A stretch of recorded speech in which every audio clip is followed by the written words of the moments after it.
You wouldn't want to be a film star by the end of this week.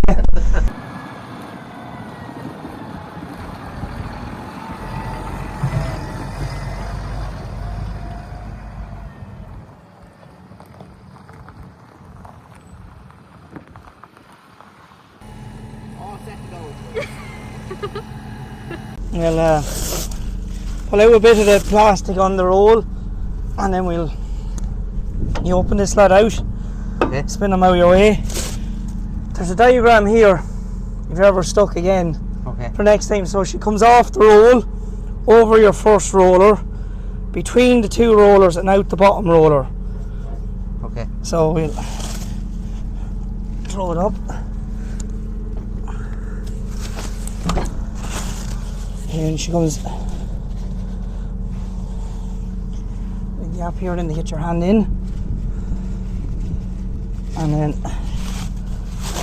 you should pull it out like that. And when you have that, then you pull that clip, put one wrong there, put this lad back in,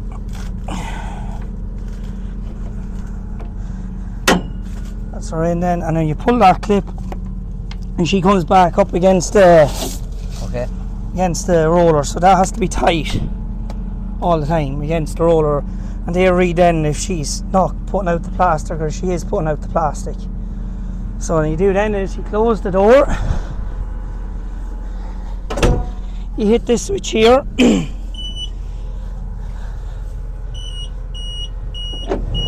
she'll bring around the next one,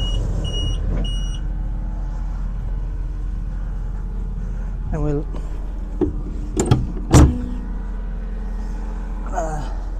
so you push this lad down, she'll spring in, loaded, you pull out that lever. Do you want to throw on this one? Okay.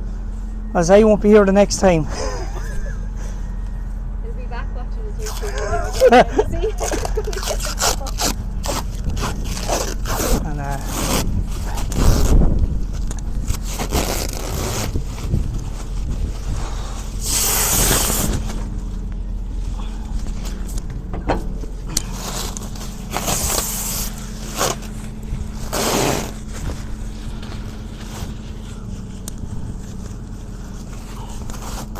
in under here, yeah? Yeah.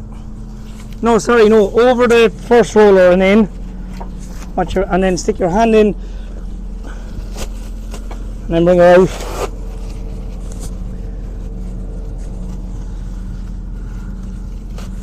And I'll give it a pull here for you.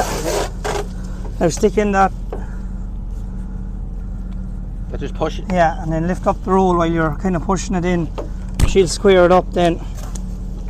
Oh, now lift it.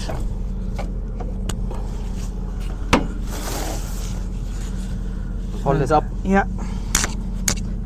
Just push them down and now he pulls out then, and then just tie him off there, it's the handiest.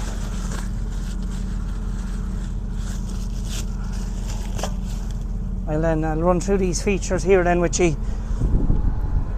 So this one here is for the turning the wrapping ring, so when you're changing rolls of plastic. Okay. Then the one under it is for when you're, when you get like bad rolls of plastic and it keeps ripping, okay, you can actually start the wrapping cycle here, and she'll wrap the bale and you can stand beside her if she breaks, and then she stops, and saves running in and out with the cab the whole time. And this door has to be closed? Yeah, there's a sensor here for safety that cancels all functions on the baler, and that has to be closed to get in and out. This functions here then for dropping.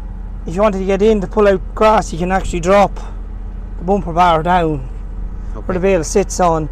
Then when the fours came out, they put extra lights in, so that one there is over your head, and then each big panel then for night work has a light, a strip light. Oh yes. And they're switched then from here. So you have your strip light there on then there. So when we're coming down this side of the baler, we have a bigger, on a 4 now, we have a bigger high capacity tank. So she holds nearly 7 litres of oil.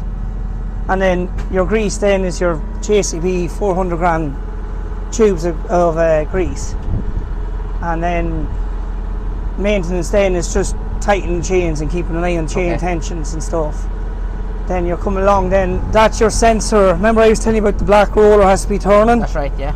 Well, that's your sensor there. And if you have any issues with any of the sensors in the McHale baler, they all have lights on them. So when that light spins, it's on a wheel and it pulses. So that's how they know how much is going on. And then up here then, wait, do you want a video about putting on the plastic or?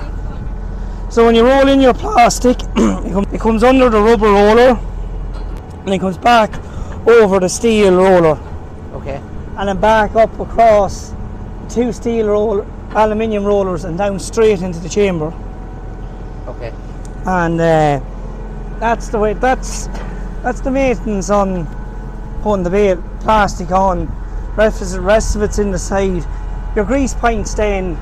You have a diagram here, and then it's just your 2 rams, your hinges, your couple on the reel, your couple on the bumper bar, and then your braking unit. Okay.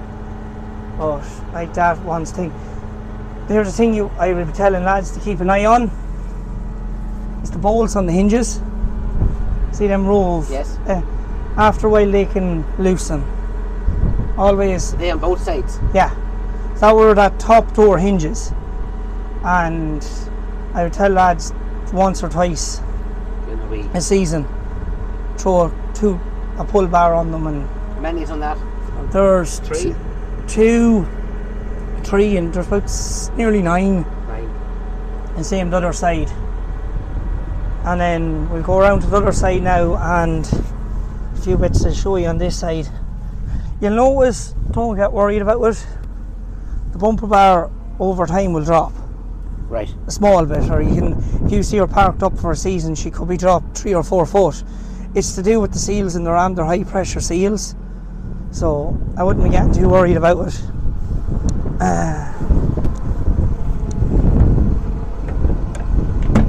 And same when the door is open, on a fusion they will drop a small bit. So this side there's a lot more going on. This is your valve chest, so you can work any function through here manually. If you want to open and close the door, or want to there are your bobbins up for the plastic up there. See them moving? Yes. You can work them manually or on there. Then that's your drop floor, and that's your turning and wrapper ring, and then that's your bumper bar up and down. Okay. And then that's your cutting holes in and out. Then to put a tap on the cutting holes, if you have to change, let's say, the standing knife plates. Right. So each side of these cutting holes, there's a standing knife plate to cut the plastic. So this all can move even the door's open? Yeah, you're working it through a screwdriver or an 8mm spanner for the 2 with no levers. And then you know yourself that chain is very important to keep tight, because that's the one that takes all the torque.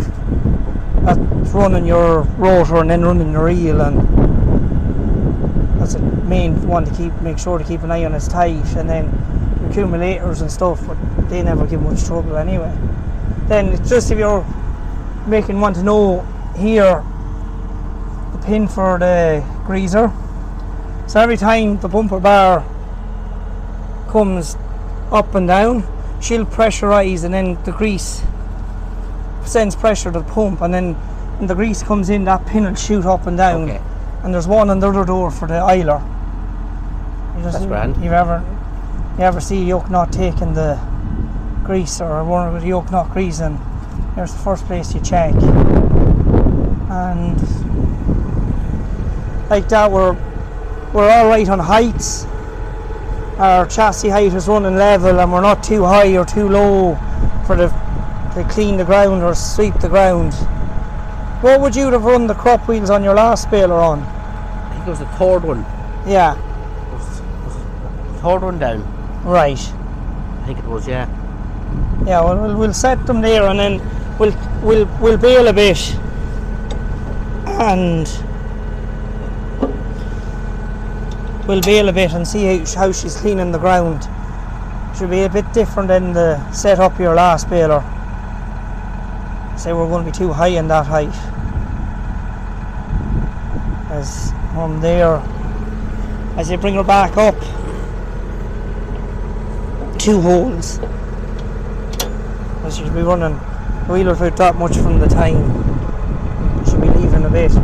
Then this is another thing. This is a stretch unit. So to get the plastic to cut clean, you have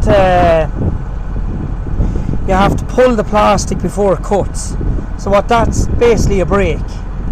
And then just every so often it only holds about half a pint of oil. So 10W30 back end oil will be good enough, clean oil.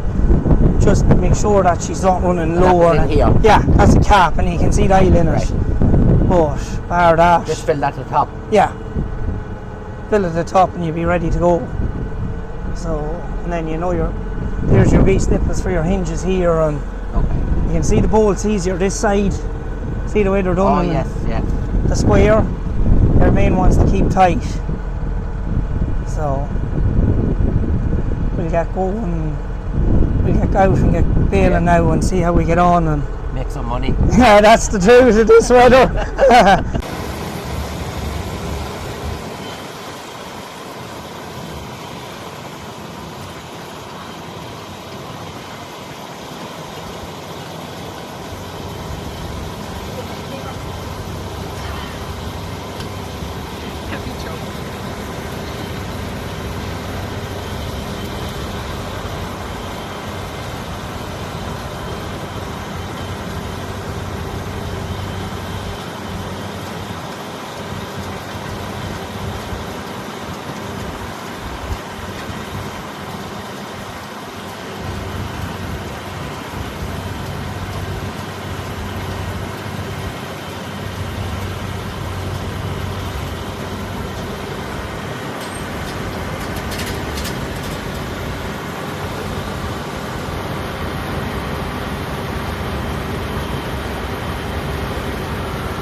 Thank you.